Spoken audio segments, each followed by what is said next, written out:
kişilər ömürlərinin axırına kimi cinsi funksiyalarını saxlaya bilərlər. O halda ki,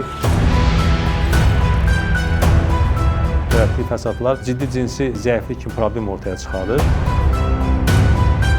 Bəzən bunu həll etmək olur, bəzən həll etmək olmur.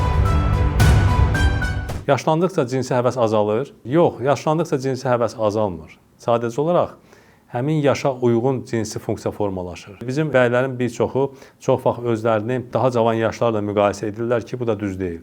Çünki hər bir yaşın özünün seksual bir fəaliyyət növü vardır və həmin dövrlərdə o həmin şəxsin icra elədiyi sekslə 50-60 yaşda bizim bəylərin cinsi funksiyaları tamamilə fərqli ola bilər. Əsas söhbət sağlam cinsi fəaliyyətdən gedir, sağlam cinsi münasibətlərdən gedir. Çünki kişilər ömürlərinin axırına kimi cinsi funksiyalarını saxlaya bilərlər. O halda ki, onlar sağlam həyat tərzi keçirirlər, düzgün yaşayırlar, düzgün qidalanırlar. Həm yuxu rejimi, həm onların iş rejimi, bunlar hamısı bir-birini düzgün olsa tamamlamalıdır ki, sonda cinsi funksiyada normasında qalsın. Bəzən bizim pasiyentlərin bir qismində 50 yaşdan sonra cinsi həvəsin sönməsi, təyin olmaması, libidonun zəifləməsi ilə əlaqədar onlar şikayət edirlər.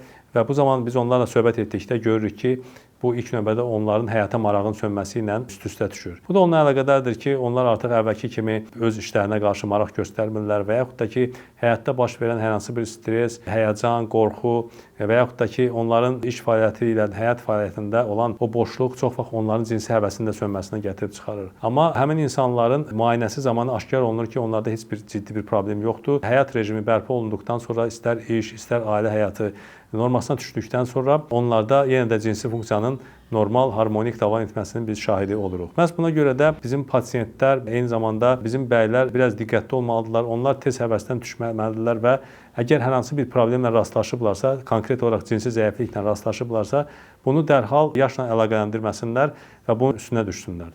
Düzdür, bəzən ciddi somatik xəstəliklər, ürək-damar sisteminin xəstəlikləri, şəkərli diabetin törətdiyi fəsadlar ciddi cinsi zəiflik kimi problem ortaya çıxarır. Bəzən bunu həll etmək olur, bəzən həll etmək olmur. Digər hallarda, əgər həmin şəxsin xəstəliyi ciddi deyilsə, bu zaman problemin həlli mümkündür.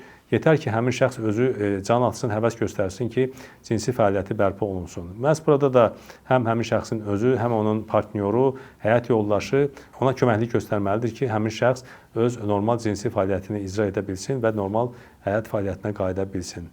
Bunlar deməkdə məqsədim odur ki, əgər bizim bəylər özlərində cinsi zəiflik hiss edirlərsə, onlar görürlər ki, artıq yaş artdıqca cinsi zəiflik yaranır, bu zaman onun üstünə tez düşsünlər.